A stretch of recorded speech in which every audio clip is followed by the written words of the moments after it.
Oui, alors, bonjour et bienvenue à cette vidéo qui s'appelle la conférence de deuil.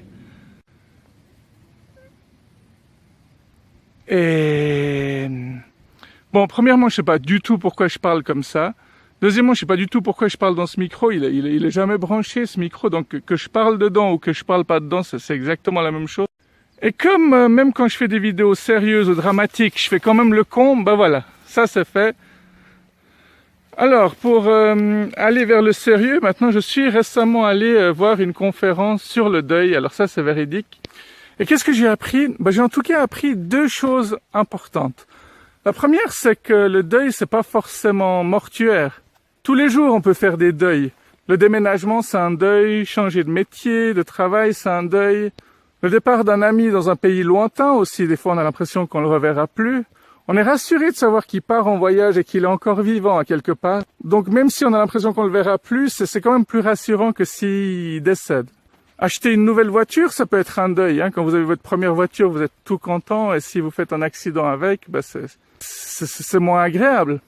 Finir une formation, c'est un deuil. En commencer un autre et le finir.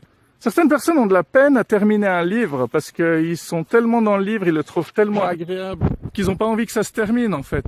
C'est un peu peut-être pareil pour les jeux vidéo. Quand vous faites un jeu vidéo dans lequel vous faites du jeu de rôle et que vous avez joué pendant des semaines et des semaines, une fois que vous arrivez vers la fin, il y a ce petit pincement au cœur. Et tu as des problèmes de son depuis à peu près 15 secondes. Il va falloir régler ça tout de suite. La deuxième chose assez importante que j'ai apprise, c'est que si vous arrivez à retenir qu'une seule chose lorsque vous allez voir une conférence, c'est déjà pas mal.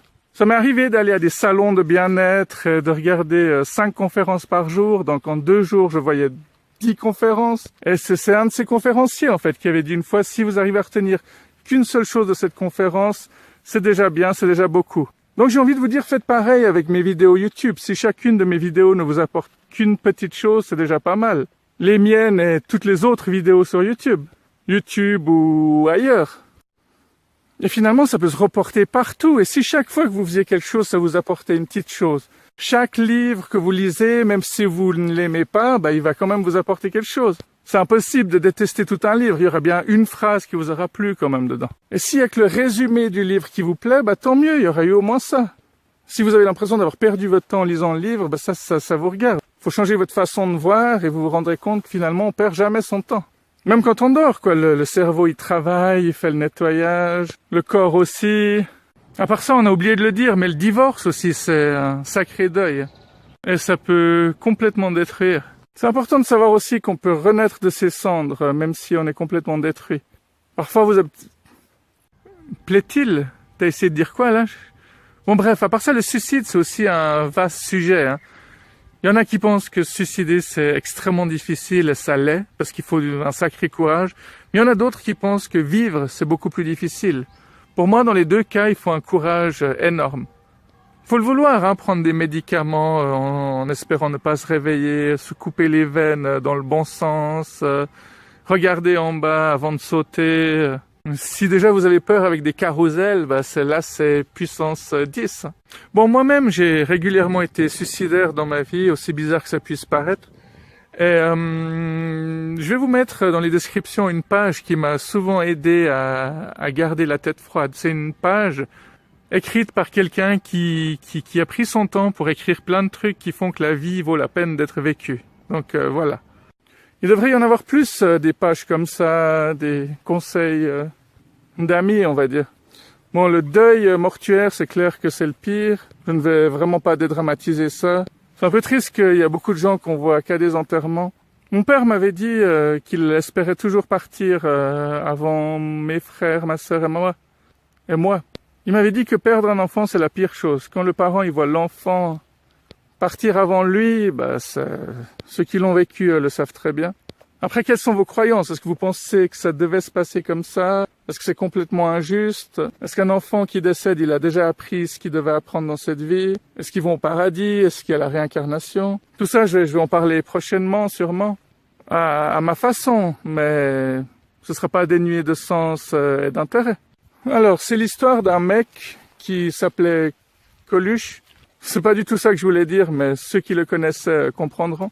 Je recommence. Alors, c'est l'histoire d'un mec. C'est difficile de dire cette phrase sans penser à cet humoriste, à part ça. Bon, jamais 203, je recommence. C'est l'histoire d'un mec qui déteste aller aux enterrements. Alors du coup, il y va pas parce que ça l'emmerde. C'est le gars qui fait pas ce qui l'emmerde. Il fait que des choses qui lui plaisent. Et puis bon, vu qu'il est amer, il n'y a pas grand-chose qui lui plaît dans la vie. Il a aussi envie d'éviter tous ces gens qui vont se disputer, qui vont dire lors de l'enterrement, mais où est-ce que t'étais pendant qu'il était vivant?